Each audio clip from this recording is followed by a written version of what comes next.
Multimedia elements related to text. Fonts. Fonts relate to the style in which text will appear when being used in a document, presentation, website, or many other types of applications. There are thousands of fonts created and available within a variety of different software programs, incorporating symbols from languages used all around the world as well as specialized characters. Here we will take a look at three different categories which different fonts may be classified under, that of serif fonts, sans serif fonts, and decorative fonts. So firstly is serif fonts, fonts that contain small tips at the end of lines which make up the font symbols. These tips are known as serifs. And then we've got sans serif fonts, which are fonts which do not contain serifs at the end of their lines. The word sans means without. Therefore, as the name suggests, these symbols are without serifs. And as you can see here, the words used for serif fonts and sans serif fonts reflect their classification. Serif fonts is written there in Times New Roman, and you can see little lines at the end of the actual letter symbols, which are the serifs. And then sans serif fonts is written in Ariel, and you can see it doesn't have those serifs at the end of their symbols. And then we have decorative fonts, stylish fonts which contain symbol designs that are interesting and impactful. Okay, these fonts are great for headings and slogans, but not necessarily good for long passages of text due to readability. All right, so that decorative fonts, it's written in Forte font, but if my whole paragraph and everything on screen was written in that font, it would be quite straining in the eyes to read that as well. The other thing to point out too, these decorative fonts can overlap with serif and sans serif fonts. So you'll see a bit of that as we go into the next slide where we're going to look at some examples of these fonts. So here are some examples of serif fonts, sans serif fonts, and decorative fonts. So firstly are the serif fonts, which have the serifs on the end of their lines.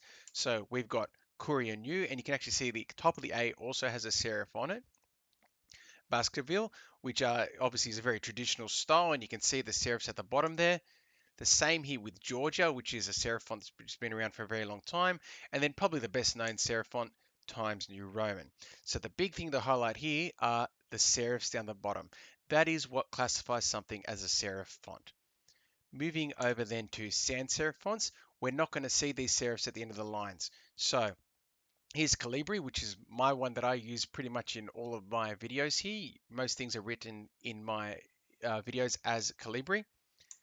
We've got Century Gothic, okay, another old font that's been around for a long time, but no serifs at the end there. We've got Avenir, one that I found available on Mac computers. Okay, and that's another thing to point out too. Different systems, different softwares use different fonts. So we need to be aware of this when deciding what fonts to use because it may not be compatible in certain applications as well. Or we might have to save in a certain file type for it to be viewed in that font. And then finally, the most popular type of sans serif font, Ariel, okay, the one that's been around the longest there. And as we've said, there are no serifs at the end of these lines when using sans serif fonts. Then finally, we've got the decorative fonts. So just stylish fonts that are interesting and impactful. So we've got Forte, as I showed with my heading here. It's written in Forte. We've got Jokerman, as you can see, a big, very big stylish font. And these fonts are all the same size, but you can actually see its symbol size is larger than the other fonts as well, just by the fact that the font is a more stylish font. Freestyle script, okay, and there's many types of scripting fonts too that give that kind of cursive feel to their actual symbols, like it's been written in running writing. And then finally, Chalk Duster. And you can see here with Chalk Duster, it pretty much is a sans serif font, but then the symbol, okay, is designed in a way to make it look like it's chalk that's written it, okay? So would make it very hard to read for large bulks of text, but would make a great heading there. So I hope this video has given you a good understanding of the different types of fonts under the classifications of serif fonts, sans serif fonts, and decorative fonts.